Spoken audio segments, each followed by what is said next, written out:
breaking news. Hendrick Motorsports has officially declared Alex Bowman dead. Kinda.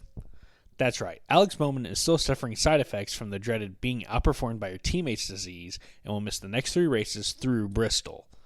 Filling in for him will be the 2024 Xfinity Series champion, Justin Allgaier. I'm sure that will end in catastrophe. At what point does Hendrick pull the plug? For whatever reason, Alex seems to have an unbelievably long leash. Since 2022, Alex has 2 wins, 22 top 5s, and an average finish of 16.9. His closest teammate, Chase Elliott, and it's not even close. Chase has 8 wins, 43 top 5s, and an average finish of 12.3. Literally 4 times the wins and double the top 5s. Not to mention Kyle's second championship in there and Williams' 2 Daytona 500 wins. Alex Bowman is like a barnacle on the ass of a supercarrier that is Hendrick Motorsports. The rest of the team is out destroying hopes and dreams with a side of war crimes, and Alex is just kind of there. I get it. He's sick or hurt or whatever. Medically, he shouldn't drive.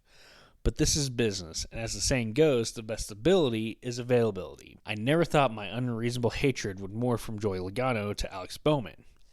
But here we are. Anyway, there was a race at Vegas, and the only caution besides the stages was Connor Zilisch running over Ricky Stenhouse, who's trying to pit. At the end, Denny Hamlin was out front, but had a hard-charging Chase Elliott behind.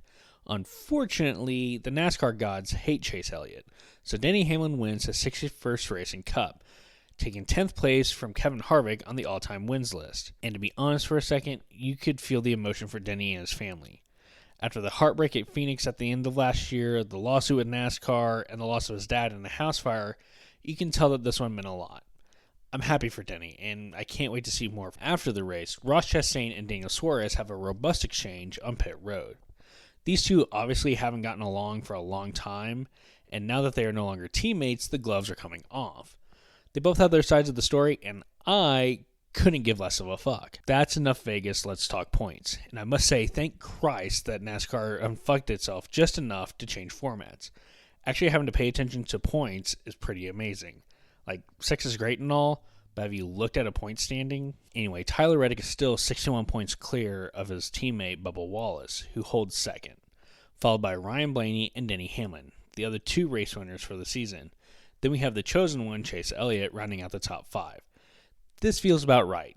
2 guys who have been consistently good, mixing it up with the winners so far. Then we have Christopher Bell, Kyle Larson, William Byron, Chris Buescher, and a wild Ty Gibbs, who I'm pretty sure is lost. There's no way he should know where the top of the point standing is. To finish out the current top 16, we have the devil himself, Joey Logano, and the other 2 RFK cars of Brad Keselowski and Ryan Preece, followed by Michael McDowell and Carson Hocevar, rounding out with Shane Van Gisbergen. Chase Briscoe finished 8th at Vegas and has rocketed up the order to amazing 27th. This is definitely a step in the right direction, but he's going to have to keep the bullshit to a minimum if he wants to get back up front with his teammates. This week's Chase Briscoe depression meter is sitting at a day drinking to dull to pain. Connor Zilisch continues to have rookie struggles, as he currently sits 35th in points, ahead of only Alex Bowman, who, as we previously confirmed, is clinically dead. Austin Cindric is still a disappointment as he sits in 30th. You, sir, are an embarrassment to motorsports. Now let's get to the open wheel shenanigans. Formula One was in the People's Republic of China for the Chinese Grand Prix. Nothing like a bit of communism to host the world's largest capitalist money pit. Because we have to make our Chinese overlords happy, the race was on at 2 o'clock in the morning here in the Midwest. I'm tired of this, Grandpa. That's too damn bad! This was also the first sprint weekend, and George Russell won it after the 2 Ferraris became too busy knife fighting each other. Kimi Antonelli won the big race, making it his first win in a young career. Also in a first, Lewis Hamilton remembered he is a 7 3/4 time world champion and finished on the podium for the first time with Ferrari. The McLarens tried to install a software upgrade off a random USB they found on the ground near the entry of the circuit, and that breaks both cars. They did not turn a lap for the big race because they refused to pay the ransom to the CCP. The Aston Martins are still a death trap, with both cars retiring during the Grand Prix. At one point, Fernando Alonso was literally driving down the straights with neither hand on the wheel. I'm sure nothing bad's going to happen there. I hurt myself today. Moving on over to IndyCar, they were on a brand new course this week in Arlington, Texas. This track snakes around the Texas Rangers Stadium and around Jerry World, because what Jerry Jones really needs is more of the media sucking him off. Kyle Kirkwood says hold my beer and dive bombs Alex Palou for the win of the race. Alex is now third in points.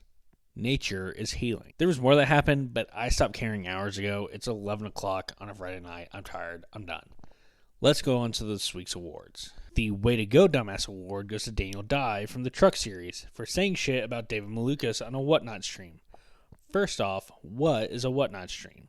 Second, you're an aspiring race car driver. What the fuck are you doing on a Whatnot stream starting shit with another driver? You brain-dead moron. The Hello Darkness My Old Friend Award goes to Connor Zillage for his terrible rookie season so far. Dominic's in Xfinity last year, and this year resembling trench warfare. The Live Laugh Toaster Bath Award goes to the McLarens, from top of the world last year to double DNSing this year. Pain. So to review, IndyCar inflated Jerry Jones's ego even more, NASCAR has a point system worth following, and F1 has become a crapshoot besides the Mercs winning. Thank you, and remember, everything's made up, but the points do matter.